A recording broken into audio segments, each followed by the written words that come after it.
করে যখন বেরিয়ে আসবে, then will be your proposal, then will be, যেটা আমি আগে আলোচনা করছি, then there will be this. তো এই জিনিসগুলো খেয়াল রেখো। আমি পাবলিকেশন নিয়ে ইন জেনারেল একটা আলোচনা এমনি করছি, আলাদা করে কিছু বলছি না এই কারণে, কারণ you people might have different ideas about your own research. কাজে কোনটা লিখতে গিয়ে কিভাবে ভাববে কি ভাববে, আমার সত্যি কথা বলতে প্রাচীন কর্ণাটকের এক্সপিরিয়েন্স দিয়ে তোমাদের কোনো লাভ নেই। তো ইটস বেটার যে আমরা ইন্টারঅ্যাক্টিভ জায়গাতে গিয়ে সেটা নিয়ে যদি কথা হয় তখন আমরা সেটা নিয়ে কথা বলি। ঠিক, ধন্যবাদ। ধন্যবাদ সাকিবদা। আমি আরেকটা জিনিস বলি, শিয়ালদা স্টেশনে, বিভিন্ন রেলওয়ে স্টেশনে, বিভিন্ন জায়গায় এরকম পোস্টার করে চটজলদি পিএইচডি, ঠিক আছে, এইসবের এই ফাঁদগুলোয় মানে না যাওয়াই ভালো। চটজলদি কিছু হয় না। সাকিবদা যেটা বললো যে ধৈর্য, ধৈর্যর মানে ধৈর্য ভগবান হতে হবে। হ্যাঁ, ধৈর্য ছাড়া এই ফিল্ডে থাকা তো যাবেই না, বিভিন্ন ধরনের। হ্যাঁ, ধৈর্য ছাড়া কোনোভাবেই এই লাইনে মাটি কামড়ে পড়ে থাকাটাই হচ্ছে আসল। রিকুইজিশন দেওয়ার কথা সাকিবদা বললো, পরের দিন আসতে পারে, নাও আসতে পারে, নাও আসতে পারে, এরকমটাও হয় যে নাও আসতে পারে। তো আর একটা জিনিস সকলের কথা প্রসঙ্গেই মনে হচ্ছে বলাটা দরকার, যে এই যে পিয়ার রিভিউড হচ্ছে বা কেউ ফিডব্যাক দিচ্ছে, কোনো টিচার দেবেন, তুমি একটা লেখা জমা দিলে, হ্যাঁ, তিনি কিন্তু সব জানতা নন, ঠিক আছে। সুতরাং কোনো লেখা গৃহীত হলো না, কোথাও অ্যাকসেপ্টেড হলো না, তার মানে যে তুমি একবারে ফালতু ডাস্টবিনে, সেটা কিন্তু না, ঠিক আছে। হয়তো তিনিই জানেন না, এই কনফিডেন্সটাও থাকা দরকার। কিন্তু হয়তো সেটা অন্য কোথাও অন্য কারোর কাছে গিয়ে অ্যাকসেপ্টেড হতে পারে। এই জিনিসটা খুব জরুরি, বা অন্য অ্যাঙ্গেল দিয়ে জিনিসটাকে ভাবা যেতে পারে। কোথায় কোনটা ম্যাচ করছে, কোথায় কোনটা সুটেবল, সেইটা খুঁজে বার করাটাও কিন্তু জরুরি।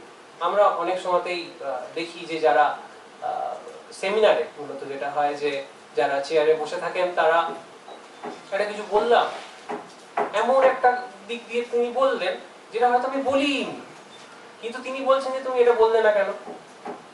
হ্যাঁ, তো আসলে যারা চেয়ারে বসে থাকেন তারা আসলে যা কিছু বলার স্বাধীনতা পান, তো এই একটা সমস্যা কিন্তু থেকে যায়। আর সাকিবদা যেটা বললেন যে ডিজিটাল আর্কাইভের কথা, আমি এই প্রসঙ্গে, যেহেতু আমি আর্কাইভসে কাজ করি, তো আমরা একটা জিনিস চেষ্টা করছি, আমি এই জিনিসটা টেকনোলজির সঙ্গে এই রিসার্চটাকে মিলিয়ে দেওয়ার একটা চেষ্টা করছি। এটা নিয়ে ঐশিককে বলবো যে এটা নিয়েও আলাদা ভাবা যায় এখন, কারণ এখন বিভিন্ন ধরনের মেথড বেরিয়েছে, টেকনোলজিক্যাল মেথড বেরিয়েছে, যেইগুলো নিয়ে রিসার্চে দিতে হয়তো খুব কাজে আসতে পারে।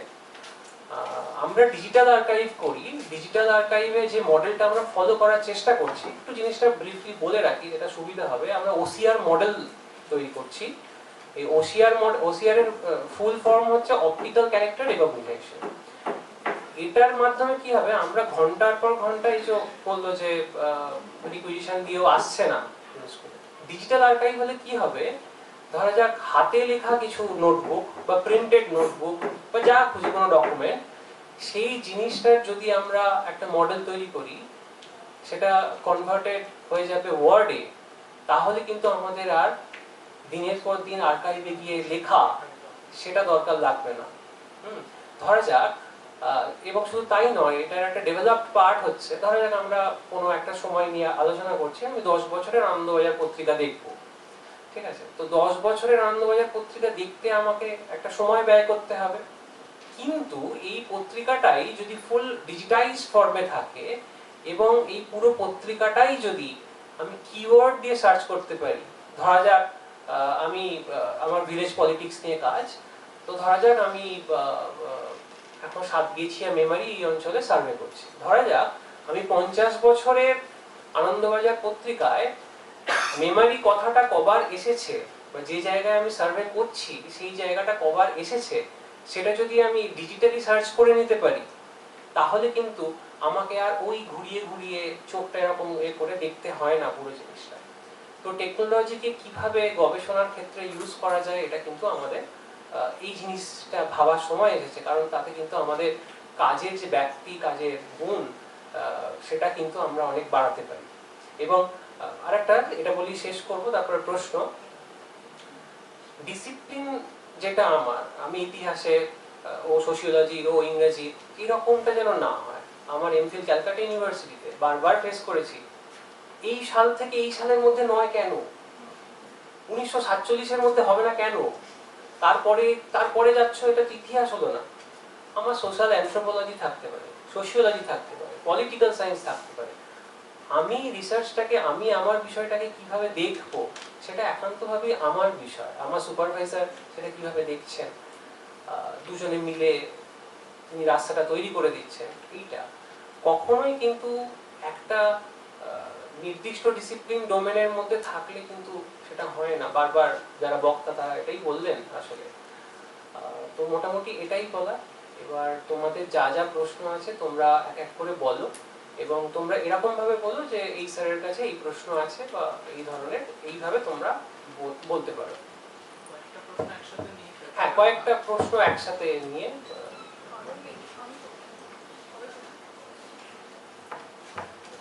কারোর প্রশ্ন?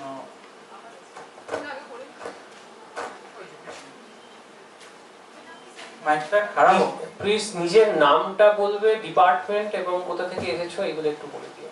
আমার নাম জ্যোতি মণ্ডল, আমি যাদবপুর ইউনিভার্সিটির হিস্ট্রি ডিপার্টমেন্টে এবারে মাস্টার্স কমপ্লিট করলাম। পিনাকি স্যারের কাছে আমার একটা কোয়েশ্চেন আছে। স্যার বললেন যেটা যে রিসার্চ প্রপোজাল, মানে আপনি যেটা বললেন যে এমফিলে আপনার যে রিসার্চ প্রপোজাল ছিল পিএইচডি তে নিয়ে গেলে সেটা প্রবলেমে পড়তে পারে। তো আমার এটাই কোয়েশ্চেন যে হয়তো আমরা মাস্টার্স ফাইনাল ইয়ারে যে ডিসার্টেশন করি, অনেক সময় এরকম হতেই পারে যে প্রবলেম হচ্ছে, কাজ আগামী দিনে ওই বিষয়ে পিএইচডি করলে হয়তো অনেক সমস্যায় পড়তে পারবো। তাহলে মানে রিসার্চ টপিক চেঞ্জ কিভাবে করব? মানে এখন যে রিসার্চ টপিকে শিফট হয়ে আছে সেটা পরবর্তীকালে পিএইচডি তে মানে হঠাৎ করে কি করে চেঞ্জ করব, যদি একটুখানি হেল্প করেন। বিষয়টা হলো আচ্ছা ঠিক। আর কারোর প্রশ্ন আছে?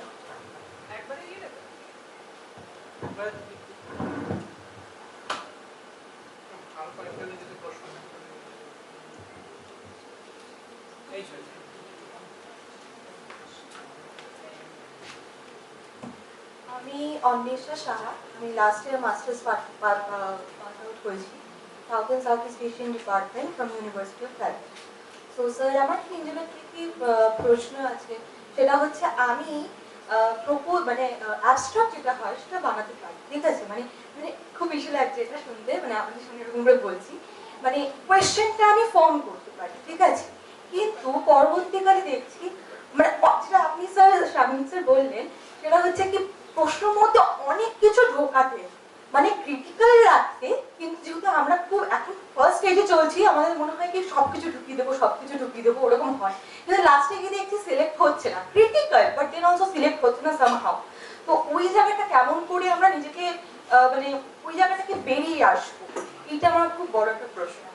কোয়েশ্চেন ফর্ম করে নিচ্ছি কিন্তু সামহাউ এত বেশি হয়ে যাচ্ছে, কনসাইজ হচ্ছে না, ব্রিফ হচ্ছে না, ওইটা কিরকম করে করবো?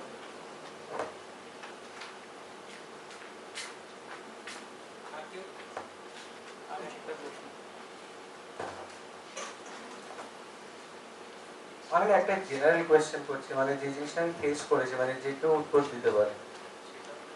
হ্যালো, হ্যাঁ, সেটা হয়েছে মানে বিভিন্ন সময় মানে একাডেমিক কোনো আর্টিকেল পড়ছি বা কোনো জার্নালে বা কোনো একটা বই পড়ছি দেখি, তো সেখানে তো মানে যেটা কোনো রিসার্চ মানে মানে কোনো পিএইচডি বা এমফিল এর রিসার্চ ওয়ার্ক নয়, হয়তো মানে একজন ইন্ডিপেন্ডেন্টলি লিখেছে, তো সেখানে সে তো একটা ব্যক্তিগত স্বাধীনতা নিয়ে অ্যানালিসিস করে লেখা লিখছেন বা একরকম।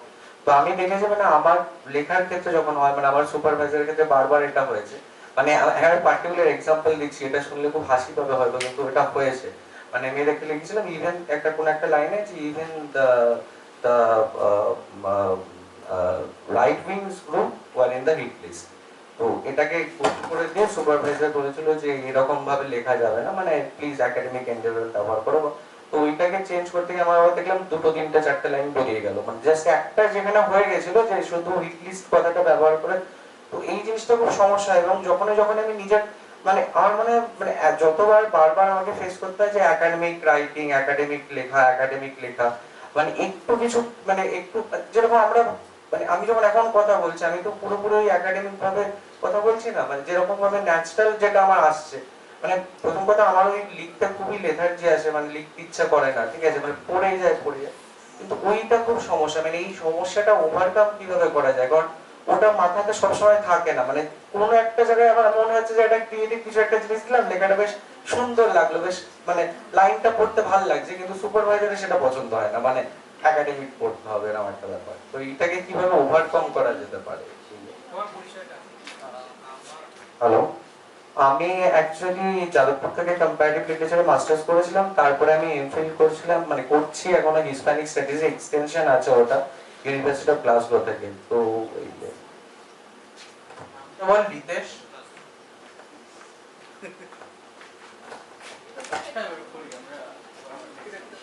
আচ্ছা, প্রথম প্রশ্ন এই যে এটা আছে, প্রথম প্রশ্ন হলো টপিক চেঞ্জের ব্যাপারে, মানে এমফিল থেকে পিএইচডি তে আমি টপিক চেঞ্জ করব কি করব না, এই ধরনের একটা বিষয়। দেখো এইটা না, মানে আমি আমার ক্ষেত্রে যেটা হয়েছিল, সবসময় একটা ব্যাপার থাকে, আমরা যখন রিসার্চ করি তখন একটা ওই আমাদের তো সবসময় বোঝানো হয় যে একটা নিউনেস, একটা নতুনত্ব কিছু তোমায় করতে হবে, there must be something new. এবং কথাটা ভুল নয়, কথাটা সত্যি, মানে বাস্তব, আমার নতুন কিছু খুঁজতে হবে, নইলে আমার এই মানে এই অন্বেষণটা কিসের। তো আমার ক্ষেত্রে যখন আমি এমফিল করলাম, আমি এমফিলের প্রসেসের মধ্যেই আমি বুঝতে পারছি যে একটা স্যাচুরেশন হয়ে যাচ্ছে, কারণ অলরেডি একটা হিউজ বডি অফ ওয়ার্ক উঠে আসছে। তো এমফিল একটা ছোট কাজ, শেষ হয়ে গেল ফেজটা। এবার তারপরে যখন আমি পিএইচডিতে যাচ্ছি, তখন অলরেডি আমার একটা নতুন এরিয়া অফ ইন্টারেস্ট তৈরি হয়েছে। দেখো এখানে দুটো জিনিস আছে, একটা তো যে স্যাচুরেশন, আর একটা হয় তোমার ইন্টেলেকচুয়াল স্যাচুরেশন। তোমার নিজেরও মনে হচ্ছে যে আমার আর এই জায়গায় নতুন করে পাওয়ার কিছু নেই, আমার মনে হচ্ছে আমি যা বোঝার বুঝে নিয়েছি। দেখো তার মানে যে ডোমেনটা যে একদম স্যাচুরেটেড হয়ে গেছে ন্যাচারালি, তা কিন্তু নয়। একটা হলো পাবলিকেশনটা অত্যন্ত বাড়ছে ওই ডোমেনে, আর একটা হলো তোমার ইন্টারেস্টটা আর ওই এরিয়াতে আর বাড়ছে না, ওটা কোনোভাবে আটকে যাচ্ছে, স্যাচুরেশন পয়েন্টে এসে গেছে। তো তখন তুমি সুইচ করতে পারো। আমার ক্ষেত্রে আমি যেটা করেছিলাম, একেবারে যে আমি পুরো ব্রডলি, যেহেতু আমি সাবডিসিপ্লিন অনুযায়ী medical anthropology, medical sociology, sociology of body এবং এগুলো নিয়ে ইন্টারেস্টেড, এবং আমার একটা ব্যাকগ্রাউন্ড রিডিং অলরেডি তৈরি হয়ে গেছিল এমফিলের প্রসেসের মধ্যে দিয়ে, তো আমি এমন কিছু একটা চুজ করেছিলাম যেটা আমার ইন্টারেস্টের মধ্যেই আছে, এবং অবশ্যই একটা ব্যাকগ্রাউন্ড রিডিং আছে। একেবারেই একদম নতুন কিছু হলে তখন আমি হয়তো নিজে মানে কোপ করতে পারতাম না, কারণ একটা ওই অ্যামাউন্ট অফ রিডিংটাও কিন্তু খুব ইম্পর্টেন্ট, কারণ আমায় পড়তে হবে, কনস্ট্যান্টলি আমায় পড়তে হবে, আমাকে জানতে হবে যে body of work that is available সেটা সম্পর্কে। স্যার আপনি যেটা বলছিলেন যে সবকিছু একটা আউটকাম না, মানে আমার এই প্রবলেমটাই হচ্ছে, আমি যে বিষয়টা নিয়ে রিজার্ভেশন করেছি আমি ঠিক আউটকামটা খুঁজে পাচ্ছি না। তো সেই কারণে আমার সামহাও মনে হচ্ছে যে এই কাজটা আগামী দিনে পিএইচডি করলে হয়তো আমি সমস্যায় পড়তে পারবো, সেই কারণেই আমি ওই টপিক চেঞ্জের ব্যাপারটা আপনাকে জিজ্ঞাসা করলাম। আমারও তাই মনে হয়েছিল, ওই যেটা বললাম, একটা হলো ইন্টেলেকচুয়াল স্যাচুরেশন, যে আমার মনে হচ্ছে এই ডোমেন থেকে আমার আর নতুন করে জানার কিছু নেই, তখন ওই জন্য আমি নতুন ডোমেন। তোমার যদি মনে হয় তুমি যেই এরিয়াতে কাজ করছো সেখানে আর তুমি ইন্টেলেকচুয়ালি তুমি আর কিছু পাচ্ছ না নতুন, তাহলে আমার মনে হয় তোমার অন্য ডোমেইনস দেখা উচিত। এর মানে এটা নয় যে ওই ডোমেনটা, যেই ডোমেনটা তুমি ছেড়ে যাচ্ছ সেটা ন্যাচারালি সেটা একেবারে স্যাচুরেটেড হয়ে গেছে, তা কিন্তু নয়। কারণ পসিবিলিটিস, স্পেশালি আমি যেহেতু মানে মেডিকেল টেকনোলজি বা বায়োমেডিক্যাল টেকনোলজির ডোমেনে কাজ করি, নতুন নতুন টেকনোলজিস কনস্ট্যান্টলি ইমার্জ করছে, তো তার সাথে পাওয়ার ইকুয়েশন বদলাচ্ছে, জেন্ডার কোয়েশ্চেন, এথিক্স কোয়েশ্চেন সবই বদলে যাচ্ছে। তো তার মানে এটা নয় যে ডোমেনটা fixed, that is not frozen in time. তো তোমার যদি মনে হয় সেটা ইন্টারেস্ট, তোমার আর ভালো, তোমার ইন্টারেস্টিং লাগছে না, তোমার মনে হচ্ছে তোমার নতুন কিছু জানার নেই, ইটস বেটার যে you look for something new. আরেকটা করতে পারো, লুক ফর সামথিং নিউ, কিন্তু একেবারেই ওটাকে ডিসকার্ড করে দিও না, কারণ তুমি তো কাজ করেছো কিছুটা সময়, ওটাও মাথায় রাখো ইন কোর্স অফ টাইম, সেটাও কিন্তু it will offer you something new. নতুন করে তুমি যখন আবার ফিরে আসবে মানে কয়েকদিন পরে বা একটা টাইম ল্যাপসের পর, ঠিক আছে? আচ্ছা, এই অ্যাবস্ট্রাক্টের বিষয়টা, এটা মানে আমার ক্ষেত্রেও এটাই হয় যে ওই অ্যাবস্ট্রাক্ট ছোট করে অ্যাবস্ট্রাক্ট লেখা, এবং খালি অ্যাবস্ট্রাক্ট কেন, থিসিস লেখাটা ইটসেলফ তো এইটাই তো আমার সমস্যা, যে আমি কি করে এটাকে আমি কনসাইজ করব। কারণ আফটার অল আমি আরেকটা যেটা সমস্যা হয়ে দাঁড়ায়, যে আমরা না একটা অনুমান নিয়ে সবসময় থাকি যে আমার থিসিসটা কেউ পড়বে না, পড়বে থিসিসটা, পড়বে থিসিসের সিনপসিস, একটা 10,000 কোনো ইউনিভার্সিটি বলবে একটা 10,000 ওয়ার্ডস জমা দাও এবং এত কনভিনসিংলি করবে 5 কপি দাও, 10,000 ওয়ার্ডসে 5 কপি দাও। The quantitatively more than the number of, যে তুমি তোমার থিসিসের যে নাম্বার তার থেকে বেশি। যাদবপুর 4টে নেয় থিসিস আর 5টা নেয় সিনপসিস। তো এত কনভিনসিংলি নেয় তখন আমার মনে হয় যে 10,000 ওয়ার্ডসটা more important than anything else. এবার বিষয়টা হলো এই 10,000 ওয়ার্ডস যে লেখাটাও, মানে 200-300 ওয়ার্ডস যে লেখাটা তো অত্যন্ত চ্যালেঞ্জিং, 10,000 ওয়ার্ডস যে লেখাটাও কিন্তু অত্যন্ত চ্যালেঞ্জিং। আমি যদি একটা 300 পাতার থিসিসকে আমি কমিয়ে নিয়ে আসি, আমাদের একজন টিচার বলতেন যে তুমি যেই কাজটা করছো, একটা তো হলো যে ক্ল্যারিটি অফ থট, হ্যাঁ, এবং এটা যতই বলি না কেন অত ইজি নয় ওই ক্ল্যারিটি অফ থটটাকে আনা। যেটা সার্বিক বললো একদম ঠিক, যে সেটার জন্য একটা ট্রেনিং দরকার, একটা প্র্যাকটিস দরকার। ওটা কিন্তু মানে রাতারাতি হয়ে যাবে না, তার জন্য তোমার প্রচুর পড়তে হবে, হ্যাঁ। এবং রিসার্চেরও কিন্তু একটা ট্রেনিং অ্যাসপেক্ট আছে, আমরা যাই বলি না কেন ট্রেনিং অ্যাসপেক্ট ইজ দেয়ার। তোমায় বই পড়তে শিখতে হবে। এখন আমি দেখছি যে এই এনইপি যে ফরম্যাট, তাতে বিভিন্ন জায়গায় বিভিন্ন ইউনিভার্সিটিজ ওরা ওই reading and writing as academic practice বলে স্কিল এনহ্যান্সমেন্ট কোর্স ওরা ইন্ট্রোডিউস করছে। আমাদের সময় এগুলো ছিল না। আমরা ভাবতাম রিডিং রাইটিং একেবারেই যা ইচ্ছে তাই, তোমার নিজের মতো করে তুমি করো, এবার তুমি যদি সার্ভাইভ করতে পারো করলে, সার্ভাইভ না করতে পারলে না করলে। কিন্তু এখন সেটারও কিন্তু স্ট্র্যাটেজিজ তোমায় বলে দেওয়া হচ্ছে। তো সেইটা অ্যাভেলেবেল, সেই ধরনের লিটারেচারও কিন্তু অ্যাভেলেবেল। কারণ তুমি যদি পড়ো how to read, how to right, how to communicate, সেটা কিছুটা তোমাকে কিন্তু হেল্প করবে আমার ধারণা। আর একটা হলো তোমার ডোমেনে এক্সপার্টিস, তুমি ডোমেনে কত পড়ছো। অনেক সময় যেটা হয় যে নতুন বই পড়লে, যেটাও বলছিল যে আমরা অনেক সময় অনেক কিছু পাই সেখান থেকে এবং সেটা খুব ইন্টারেস্টিং হয়। আবার একটা সমস্যাও আছে যে কিছু বই এতটাই তোমাকে তোমার উপর একটা কন্ট্রোল আনবে, রাখতে শুরু করবে যে তুমি তার বাইরে আর কিছু ভাবতে পারবে না। এবং এটা আমার ক্ষেত্রে নট অনলি টেক্সট, শুধু টেক্সট হয়নি, আমার ক্ষেত্রে এটা ইনস্টিটিউশনের একটা ভূমিকা ছিল এবং সুপারভাইজারের পজিশনের একটা ভূমিকা ছিল। যার জন্য আমি বলছিলাম যে আমার এমফিলের পর কনস্ট্যান্টলি আমি দেখছি এখন গোটা থিসিসে কিছু টার্মস আমি কনস্ট্যান্টলি রিপিট করে গেছি, কারণ আমার ওই মুহূর্তে লক্ষ্যটা ছিল to make it convincing to the supervisor. কিন্তু লং টার্ম ভিউ, যেটা বারে বারে বলছে যে পাবলিকেশন, একটা লং টার্ম ভিউ রাখা কিন্তু ভীষণ গুরুত্বপূর্ণ। এবং সেখানে ওই একটু একটা ওই আনইকুইভোকালি স্টেট করা হয়, যাতে অ্যাম্বিগুইটি না থাকে, তো নিজের উপর বোঝা চাপিয়ে দেবে না। তুই মনে করে আমি ছোট, যেটা বলছি যে আমার টার্গেট খুব খুব দারুণ একটা দুর্দান্ত কিছু রাখতে হবে তা নয়, ছোট রাখি কিন্তু আমি স্পেসিফিক রাখি, যাতে এটা আমি ডিফেন্ড করতে পারি। সাধনিক বা কিছু বলার থাকবে? আচ্ছা, আমি তোমাকে যেটা বলতে চাইছি মানে অ্যাবস্ট্রাক্ট এর ব্যাপারটা, প্রথমে একটা জিনিস বুঝতে হবে, ডিসার্টেশন আর পেপার দুটোর মধ্যে কিন্তু তফাৎ আছে। একটা ডিসার্টেশন বা থিসিসটা একটা অনেক বড় ব্যাপার, ঠিক আছে, ব্রড একটা বিষয়। পেপারটা হচ্ছে একটা ছোট জিনিস, 3,000 ওয়ার্ড, ঠিক আছে। সো ওখানে আমি যেভাবে ব্যাপারটাকে নিয়ে যাব, যেভাবে আমার থিওরিটিক্যাল ফ্রেমওয়ার্ক থাকবে, যেভাবে আমার কনসেপচুয়ালাইজেশনটা থাকবে, পেপারের ক্ষেত্রে কিন্তু সেটা থাকবে না। পেপারের ক্ষেত্রে অনেক বেশি স্পেসিফিক হবো। আমি একটা কমন এক্সাম্পল দিচ্ছি, ধরো গীতাঞ্জলি শ্রী একটা রিসেন্ট নভেল যেটা বুকার পেয়েছে, টম অফ সায়েন্স। তো এখানে দেখবে অনেকগুলো অ্যাসপেক্টস বলা আছে, অনেকগুলো জিনিস আছে। এখানে বেসিক জায়গা যেটা, সেটা হচ্ছে একটা মাদার অ্যান্ড ডটার রিলেশনশিপ। তো সাপোজ তুমি এটা নিয়ে কাজ করতে চাইছো, এটার পার্টিশনের দিকে আছে একটা, এটার বর্ডার নিয়েও ব্যাপার স্যাপার আছে। তুমি যেটা করলো, যে কোনো একটা স্পেসিফিক এরিয়াকে নাও এবং সেখানে অনেকগুলো থিওরিজ থাকে যারা তোমার মানে who have some direct and indirect bearing with your topic.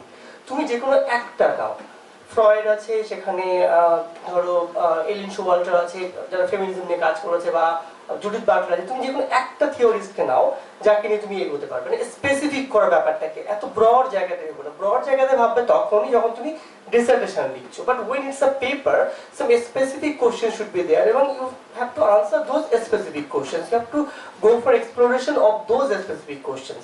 বুঝতে পারছো, ফোকাসড হতে হবে ব্যাপারটাকে, অত দূরে গেলে চলবে না।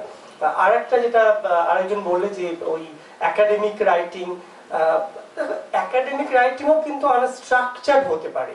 মানে আমি এমন কিছু করবো না যেখানে আমার বায়াসনেস কাজ করবে। আমি যখন সাপোজ ডেটা কালেকশন করছি, প্রাইমারি ডেটার ক্ষেত্রে বলি, অবজারভারের ক্ষেত্রে যেটা আমি দেখিয়েছিলাম, যে একটা অবজারভার যখন নিজে পার্টিসিপেন্ট হয়ে যাচ্ছে বা সামটাইম নন পার্টিসিপেন্ট হয়ে পড়ছে, সেখানে শুধুমাত্র যে উল্টো দিকে যে আছে সে যে অবজারভারটা যখন দেখছে সে যে বিহেভিয়ার চেঞ্জ করছে সেটা না, অবজারভার বায়াসনেস কাজ করে যাচ্ছে। সো এই জায়গাতে নিউট্রাল থাকাটা ইজ ভেরি টাফ। মানে আলটিমেটলি আমার তো কোথাও একটা কি বলা যেতে পারে, আমার আমার লেখার তো আমার নিজস্ব তো একটা কোনো জিনিসের উপরে ইয়ে থাকবেই, মানে কি বলা যায়, সেটার প্রতি টান বা সেটার প্রতি থাকছে, সেটা থেকে বেরিয়ে আসে ইজ ভেরি টাফ, মানে অ্যাংজাইটি অফ ইনফ্লুয়েন্স যে ব্যাপারটা আর কি, যে যেটা আমি চাই সেখান থেকে বেরিয়ে আসা খুব মুশকিলকর। সো তুমি যে সেন্টেন্সটা বললে সেখান থেকে এটা লিখলে বলছে আন একাডেমিক করো, সেখান থেকে নিউট্রাল জায়গায় যাওয়ার একটা ব্যাপার, ইটস ভেরি টাফ, বাট আমাদেরকে চালাকি করে এটাকে করতে হয়, মানে খুব মজার ব্যাপারটাকে আমি ঠিক আছে আমি এটাকে এটা বলছি না, কিন্তু সেটাকে একটু ঘুরিয়ে ব্যাপারটাকে বলতে হয়, মানে যেটা তুমি 2-3 লাইনে বলছো, 1 লাইনে না 2-3 লাইনে বলতে হচ্ছে, এটাই সত্যি 2-3 লাইনেই বলো, because you don't know what the readers is expecting. তুমি এটা বললে এবং কোনো একটা রিডার সেটাকে চাইছে না, সে যেরকম ভাবে বুঝতে চাইছেন, তো তোমাকে আলটিমেটলি তুমি তোমার জায়গাটাও রাখলে, বাট তুমি তাকেও আঘাত করলে না, এই জায়গাটাকে ব্যাপারটাকে ভাবতে হবে আই থিঙ্ক। আচ্ছা, ব্রিফলি একটা হচ্ছে, প্রথম আমি তোমার প্রশ্নই আসি, সেটা হচ্ছে যে তুমি যেটা বললে যে মানে 2-3 লাইন হয়ে যাচ্ছে, যে জিনিসটা হয়তো সহজেই বলা যায়। এবার এই লিবার্টির জায়গাটা, যে মানে তুমি একটা জায়গাকে পোয়েটিক ভাবে লিখতে চাইছো, এই জিনিসটাকে ডিজার্টেশন না মানে খুবই মানে ইজ কনসিভড ভেরি ডিফারেন্টলি। আমি বলছি না যে ডিজার্টেশনে পোয়েটিক হওয়া যায় না, but problem is that the institution limits your মানে possibilities in so many ways, যে কারণে ডিজার্টেশনের অধিকাংশ ক্ষেত্রে মেন পাতাতে লেখা যদি 4 লাইন থাকে, ফুটনোট থাকে হয়তো বাকি 75 মানে % of the. So the whole point is যে সেইটার একটা পারপাস আছে। The purpose of the dissertation is then not to মানে throw something which is good to read always, but it will have a logical consistency, যে আমি যখন কোনো একটা কথা বলছি সেই কথাটার পেছনে একটা মানে সার্টেনটি আছে। আমি যদি বলি যে রাইট উইংরা লিখছে, আমাকে বলতে হবে যে কারা বলছে। আমি অনেক জায়গায় বলতে পারি যে আমাদের যেমন ইতিহাস লেখার ক্ষেত্রে আমরা সবসময় বলি, অনেকেই লেখেন যে অনেক ঐতিহাসিক এটা বলেছেন, কিন্তু যে অনেক ঐতিহাসিকরা ঠিক কারা এবং তারা ঠিক এক্স্যাক্টলি কোন লাইনে এই কথাটি বলছেন, এই জিনিসটা থিসিসের কাজ হচ্ছে এই জিনিসটাকে একদম পার্টিকুলার করে দেখা, সেখানে যেন কোনো অ্যাম্বিগুইটি না থাকে, যে আচ্ছা রাইট উইং বলতে আমি কাদের বোঝাচ্ছি, বা ঐতিহাসিক বলতে আমি কাদের বোঝাচ্ছি, কারা আমার মতে ঐতিহাসিক নয়। These ambiguities will create a problem for a thesis kind of defect.